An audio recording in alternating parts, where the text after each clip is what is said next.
Hello, BookTube. Well, as you heard, if you're watching these videos in order, the mail came. The morning mail came. And it's a good size shipment. So we've started the week off in a nice, robust way. So let's go through these. I don't know how long this will take. Let's go through these and see if there's anything squeal-worthy. This particular mail haul ends in not one, not two, not three, but 4 boxes. And one of the boxes is enormous. If I didn't know better, I would swear that it was a computer of some kind. You want that, baby? Or is it too early? Oh, there you go. Okay, this first one is from Europa, the great folks at Europa Editions. Translated from the French by Alison Anderson. This is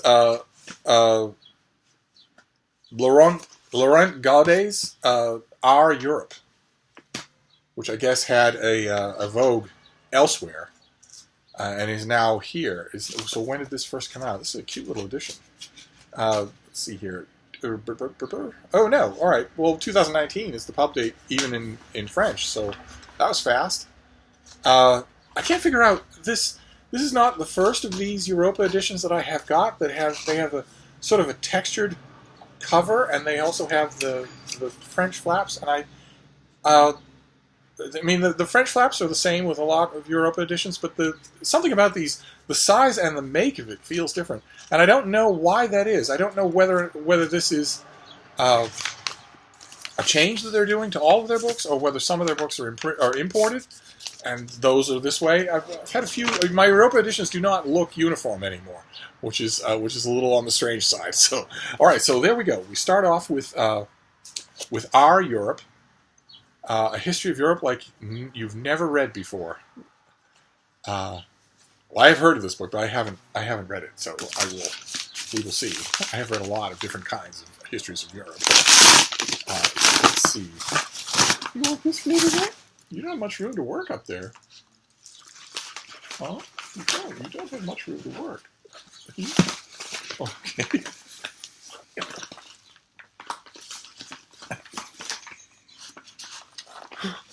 She's had a very active morning. Let's see. Oh, okay, great. This is a double. This comes out in early September. This is by Jean-Baptiste Delamo. This is Animalia. And this is his 4th novel, but it's his first one to be translated into English.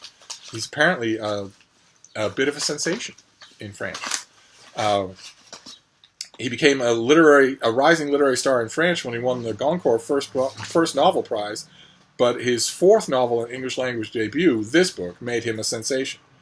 He has been likened to Zola for his commentary on class, Thomas Hardy and D.H. Lawrence for his description of nature, and the Marquis de Sade for his depictions of violence. His ability to render difficult queer experiences puts him in a class with Edouard Louis. Let's hope he graduates from that class real quick. Let's hope that he's much better than Edouard Louis. Those impressive comparisons, to be sure, put the author's brutal and still miraculously lyrical work merit such weighty consideration. I bet it doesn't. I haven't read him, but I bet it doesn't. I bet he's just a good novelist who happens to be gay. Okay, so but what is this? What is this book? An ambitious, sweeping saga about a modest peasant family and the gradual industrialization of their pig farm at the turn of the 20th century through the 1980s. Okay, so this comes out in early September. I got a start on it and then stopped. This is, let's see here. This is translated from the French by Frank Wynne, and I got a start on it and stopped because the translation started to bug me. So I'm going to go at it again. Now that I have the finished copy, and this is the second copy of the finished copy, and I am now concentrating on hunkered down on September books. So I'll go at this again, and we'll see if after 50 or 60 pages the translation is still bothering me, in which case I'll just have to get the original if I want to read the book, and if I don't want to do that, if I'm not all that concerned with a rising French literary star, then my review would be about the translation. But this is our author in Wood in France. And he has blurbs on this book from all the major venues in Europe. Amazing. Okay, all right. Well, I will give it another try. Definitely. It could also have been that I was just having a bad day. So let's see what the next one is. I'm going to Bean. You can't have all of these. You don't have any room up there. This is not the floor of our bedroom. You don't have any room up there for these things. See, here's another one, but you don't have any room for it.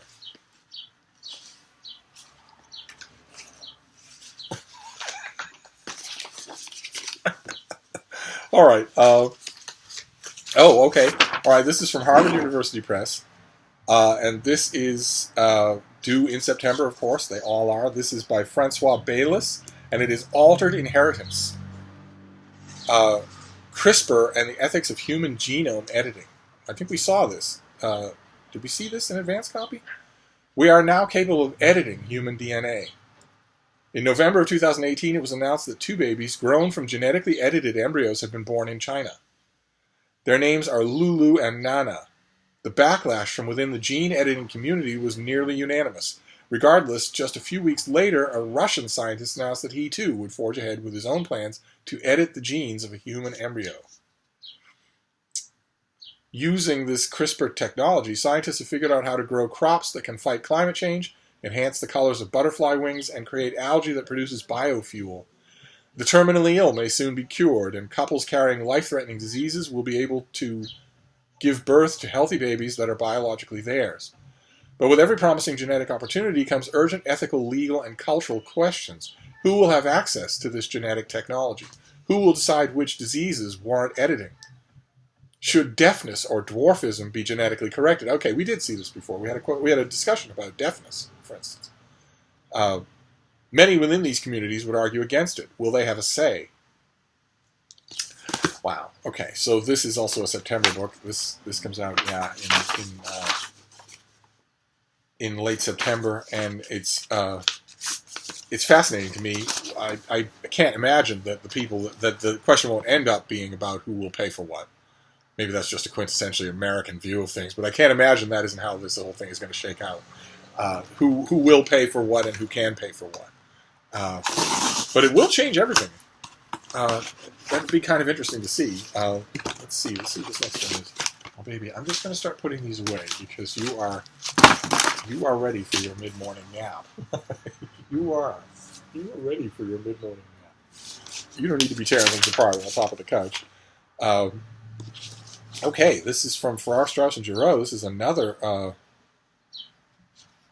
biomedical book. This is the finished copy of The Undying by Anne Boyer.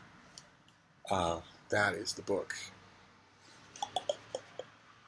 Let's see here. Okay, it's been hugely praised. That is the whole front section of the pub sheet, including a blurb by Sally Rooney.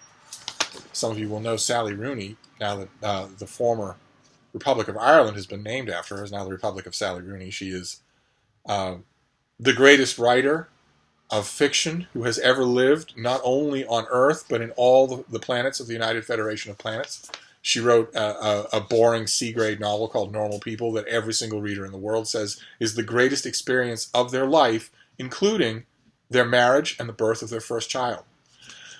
So they renamed the country after her. It was the least they could do. But this book has a blurb from her as well.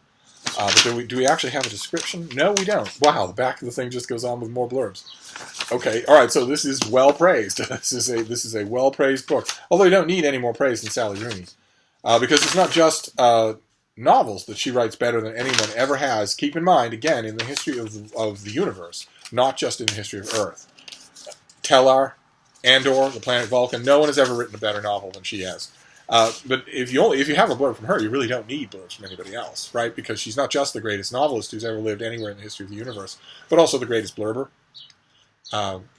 Anything like that. If she writes a note for her mail delivery person, be back later, that note, those 3 words, are just absolute genius. They're just absolute genius. I don't know how you don't see this. Be back later. Anyway, what is this thing about?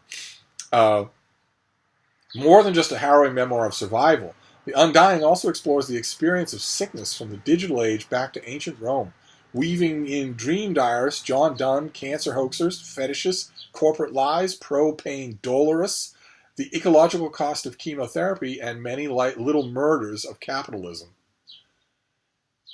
Okay. All right. So this is a combination of the author's memoir about having cancer and also about what being sick is like, the undying. Some of those books can be very, very good. I have the advanced copy of this thing, and I haven't got to it. This could be one of them. We shall see. Let's see what this next one is. It's probably going to be a lot of September finished copies, as if my September shelf weren't horrifying enough. Yes, okay, this is another September finished copy. Okay, we saw this already. This is We Are the Weather. Saving the Planet Begins at Breakfast by Jonathan Safran Foer, whose Eating Animals got so much attention. This is the requisite hideous American cover. Let's see here. We Are the Weather is not a comprehensive explanation of climate change, and it is not a case against meat eating.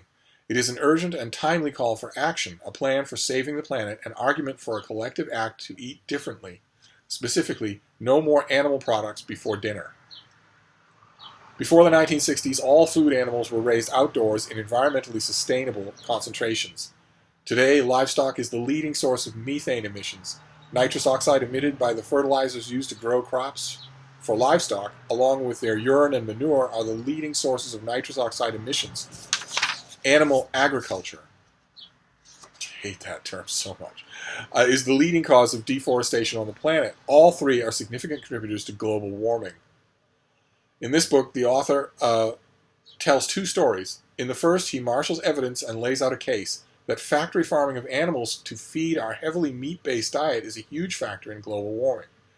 The book's argument along these lines is deeply researched and compelling, and in addition, the author weaves anecdotes about his family and historical material about life on the home front during World War II to make the case that we need to sacrifice some of our meat consumption on behalf of future generations.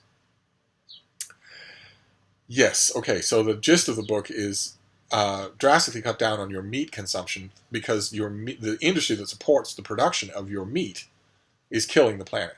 So don't do it for your own progeny. Do it for your own children and grandchildren. Do it to save the world. And I guess Jonathan Safran Foer must have decided at some point in the genesis of this book that that was a better, more compelling, more workable argument than saying do it because it's right. No, instead, he's marshaling self-interest. Maybe that will be the way to go. Maybe that will make a difference. I would say that factory farming of animals is not a system that you want to be part of. Just you personally don't want to be part of it. Even if one of its gross end products way down the line is a tasty $2 burger or a tasty packet of chicken nuggets. Even if you get a momentary pleasure from eating those things, I would argue that you don't want to be part of that system. The more you learn about it, the less you want to be a part of it. But this is another tack. This is a very smart author arguing that regardless of whether or not the system is ethically horrible and unsupportable, whether or not it's torture, whether or not, as the Animal Rights Group put it, it's Holocaust every week, whether or not that's the case, you have still a self-interest element involved in cutting down or cutting out your meat consumption, which is that the less need there is for this kind of scale, the less damage will be done to the environment. I haven't read the book, so I don't. There were parts of Eating Animals that really annoyed me, and parts of the book that I thought were really good. So we'll have to see. I haven't read this one yet. There's so many September books that I still have to get to. Okay, this is going to be a September book. I just know it is. Yes, it is. Okay. We haven't seen this, I don't think. Oh, my. Something has just jumped to the front of the list. Oh, my. The Dazzling Sorcery of Anonymous Literature. Oh, my. This is by Tom G-E-U-E, which I'm pronouncing McCarthy. And Tom McCarthy has written a book called Author Unknown, The Power of Anonymity in Ancient Rome. So not just across the board. This is not a survey. This is just ancient Rome. Oh my, something just jumped to the front of the list. From Banksy to Elena Ferrante to the unattributed parchments of ancient Rome, art without clear authorship fascinates and even offends us. Classical scholarship... Okay, all right, let's let's back up just a bit here. Okay. I'm pretty sure that the writer of this pub sheet is associating Banksy's art with the kind of anonymous art that offends. And I want to point out, it didn't offend because it was anonymous. It offended because it was graffiti. Okay. It offended because it was on the wall of a building without consulting to see if anybody wanted it there. It didn't offend because it was anonymous. But maybe that's not the point. Okay, that's a war helicopter. Hang on just a second. Several of you have pointed out, several newcomers to the channel have pointed out, what is America like? You don't go through 5 minutes in any video without a thundering warplane or war helicopter overhead, without screaming sirens up and down the street, without police sirens up and down the street. What kind of a hellscape is America? Yeah, asked and answered. I won't argue with any of that. I mean, the hearing is believing, right? I make a random 20-minute video and a warplane flies overhead every single time. But anyway, what have we got here? Classical scholarship tends to treat this anonymity as a problem or a gain, a defect to be repaired or a mystery to be solved. And this is the first book to consider anonymity as a site of literary interest rather than a gap that needs filling. Interesting. Okay, so who is Tom McCarthy? Who is Tom McCarthy when he's at home? He's a classicist who writes about Latin literature from Virgil to Juvenal. He is a lecturer in Latin at the University of St. Andrews and the author of Juvenal and the Poetics of Anonymity. Okay, so he's already written about Roman anonymity. And this is a much bigger book. Okay, great. So this comes out in late September, and it has now become my bedside reading for tonight. So we'll move on here. We're now dealing with cardboard, with one piece of cardboard, and then we deal with the parade of the boxes.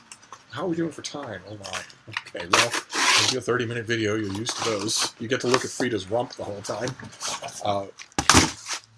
So let's see. What is this for? Oh, goodness gracious. Okay, this is a pretty thing. It'll be a September book, I guarantee. Yep, it's September. Oh God, there's just no respite. My September is just an absolute disaster. I don't need to know your tour dates. Thanks very much. Let's see. This is by John Morceri. Morceri, M-A-U-C-E-R-I, Morceri. And this is For the Love of Music, a conductor's guide to the art of listening. That is gold gilt letters. I don't know if you can make that out in the light, but that is those gold gilt letters on a black background.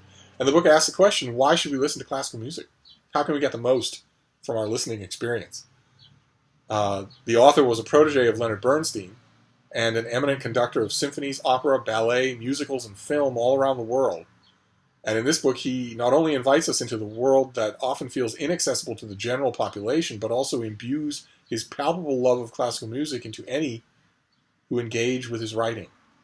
He reminds us that classical music knows no borders, teaching us how a musical tradition born in ancient Greece was embraced by the Roman Empire and subsequently nurtured by influences from across the globe. Okay, so how are you going to do this? How are you going to... It's such a short book for such a huge subject. The chapters are called... Chapter 1 is called Why Music? Chapter 2, The Heart of the Matter. Chapter 3, Harnessing Human Nature. Chapter 4, Time, Real and Imaginary. Chapter 5 is Invisible Structures. Chapter 6 is Pay Attention. Okay. All right, well, I don't know if it's for me, but I will certainly read it. In fact, it's so short I could probably read it with the anonymous Roman book tonight. I got to read. I can't wait on any of these September books. They're all just crushing. They're all right here. Okay, so now we'll do the boxes. Sorry about the dodgy light. We're going in and out. It's morning, and as you've been able to tell already, there's significant military unrest on the border. So we'll just soldier through here. What is this next one? Is this going to be another September book? Oh, it is. Okay, these are all September books. This is just grotesque. My own collection of September books is well over 150 volumes by now for a 30-day month. So that's okay. So this is poems. We might have seen this already. This is the finished copy of Kathleen Graeber's "The River Twice," a collection of poems coming out in early September. the river twice. So we'll have Heraclitus will be mentioned here. Oh, yes, okay. Taking his title from Heraclitus' most famous fragment, The River Twice is an elegiac meditation on impermanence and change. And the author has written 2 previous collections of poetry, one of which was a finalist for the National Book Award and the National Book Critics Circle Award. And her poems have appeared in the New Yorker and the American Poetry Review, among other publications. And she's Associate Professor of English at Virginia Commonwealth University and lives in Virginia. Okay.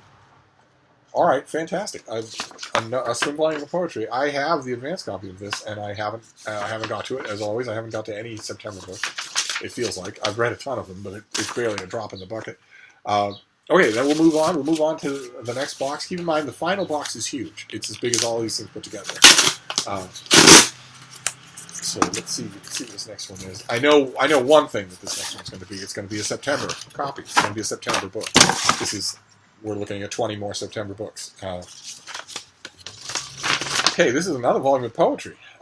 This is a September book. It's by Eleanor Wilner, and it's called Before Our Eyes, New and Selected Poetry from 1975 to 2017. Before Our Eyes gathers more than 30 new poems by Eleanor Wilner, along with representative selections from her 7 previous books, to present a major overview of her distinguished body of work. A poet who engages with history in lyrical language, Wilner creates worlds that reflect on and illuminate the actual one. Okay. All right. So she teaches at the MFA program of the women for writers at Warren Wilson College and lives in Philadelphia. And she's done. She has a whole shelf of poetry volumes to her name. This comes out in early September, so that is another poetry book. I'm thinking that we should probably, when we revive Poetry Tuesday, we should probably go into some of these books. I mean, they're new releases. That fits with the theme of this channel, and they give you a sense of whether or not you want to try them. Anyway, let's move on here. We now have this next box. This is going to be, I don't need to look at it anymore.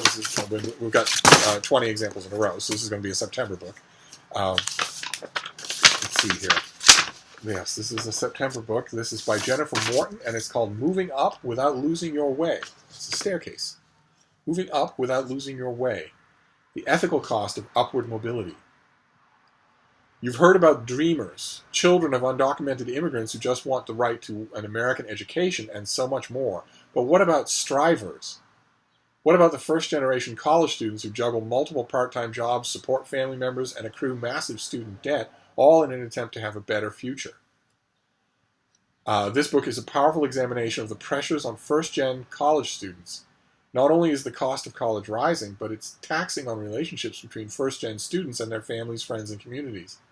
How do these students balance the needs of their loved ones against the competing demands of their professors, their degree programs, and their futures? Wow. Okay. All right. That is a subject that I deal with directly. I know one of those students. All right. So that comes out in September. So this is 20 books that I have to read today. I'm not going to be able to do that. They're all September releases. And then we have the box, which is so big that I can't really lift it up on camera. I'm going to open it here on the couch. It will require me to lean partially out of the camera view, and then we'll see what's in here. I have no idea what could be so big here. Oh. Okay, great. Oh, fantastic. All right. These are from Baylor University Press. They sent me their latest book catalog, which is always a dangerous thing to do for me. It's always a dangerous thing. And I constrained myself. I did not ask for everything, although a lot of their theological titles look mouth-wateringly good. It's just mouth-watering. I restricted myself to 2 titles, and I'll show you what they are. I thought I might be abusing the privilege by asking for 20 books, so I just asked for 2. The first one looks absolutely fascinating. Let's see. I'm pretty sure that these titles won't come with galley sheets. No, okay, not. This is by Willemijn van Dijk, some sort of Dutch name. And it's translated by Kathleen Brandt Carey. So we will call him William Finnegan. William Finnegan wrote this originally in 2017, and this is the successor This is about the Emperor Tiberius. It was comparatively rare. Books like that are comparatively rare. This is a standalone book about the Emperor Tiberius, who I know quite well. I had years and years and years and years ago, somebody asked me, when I was still working in a bookstore, I wasn't doing any kind of writing for money. I wasn't doing any kind of writing for publication or anything like that. So I would occasionally tell my friends, if you want me to write something for you, I love to write. I love the exercise of writing, but I'm working in a bookstore now, so I don't do any writing. If you want me to write something for you, just go ahead and propose something, and I'll let you know if I want to do it. And one person suggested that I do a fully annotated translation of Suetonius' Life of Tiberius. Not just a new translation of the Life of Tiberius, but also footnotes, fact-checking Suetonius at every level, on every assertion. And I spent a long time doing that. I had a great fun getting to know Tiberius on that level. Pulled in a huge amount of research material in 5 different languages to learn everything that we can know about Tiberius. And here there's a new book on him. So, who is... Here, Pete, sit back down. You're making me nervous. There is no way for you to jump down. There is no way for you to do it. The couch is completely covered. There you go.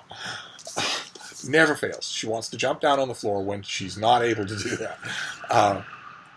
Let's see. So, who is... Okay, the author is a Dutch ancient historian and author. And she holds graduate degrees in classics and ancient civilization from the VU University of Amsterdam.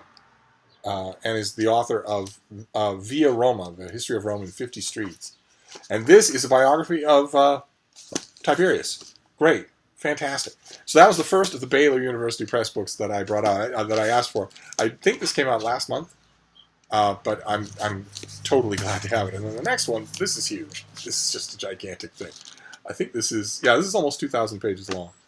Oh my, is it lovely though. And this is the Baylor Annotated Study Bible. Big, thick, sturdy volume with... let's see, I want to do it justice here, with colored maps at the end, extremely detailed color maps at the end. Let me show you another one of these. Oh, look at that. Good Lord. Oh, and then you have, let's see, this is the New Revised Standard Edition, and it's edited by W.H. Bellinger and Todd Still, and it takes you through... let me show you what we're dealing with here. It takes you through the Bible with extensive notes. Fantastic. Oh, man. A big, serious study Bible. How wonderful is that? Wow. Okay. All right. So this is probably new as well, because I think I saw both of these in a catalog of upcoming books. So these are probably September titles. But there you go. Wow. Okay. So there's the Baylor Annotated Study Bible. At almost 2,000 pages. Where do the pages drop off here? 1980. So 1,990 pages is the length of this thing. So we have the Baylor Study Bible. Fantastic. We have a new book, the successor, about the Emperor Tiberius. We have Moving Up Without Losing Your Way, about first-generation students. We have Before Our Eyes by Eleanor Wilner, and The River Twice by Kathleen Graver, 2 new volumes of poetry from Princeton. Are they both from Princeton? Yeah. Then For the Love of Music, about appreciating classical music, newcomers appreciating classical music. Author Unknown, our second ancient Roman book, about anonymity in ancient Roman writing. We have We Are the Weather by Jonathan Safran Foer. He wants you to cut out your Dunkin' Donuts sausage McBiscuit. And he's entirely right to want you to do that. Cut it out. Just don't do it. Then The Undying by Anne Boyer, in which she marries her own cancer memoir with a book with just a sort of an essayistic look at dying and cancer and healthcare in the last 2,000 years. Then Altered Inheritance, about CRISPR technology and edited humans, gene-edited humans. Animalia by Jean-Baptiste Del Amo, a rising star in the French literary scene, and Our Europe in one of these new little Europa editions. So there you go. That is our mail. With a whole bunch of September volumes. I'm just going to have to deal with that. That's all. But there you go. That is the mail for today, and a little bit of free to be. Oh, a little bit of free to be. Ooh. Ooh. So I'm going to wrap this up, but I'll be back. Thank you, BookTube.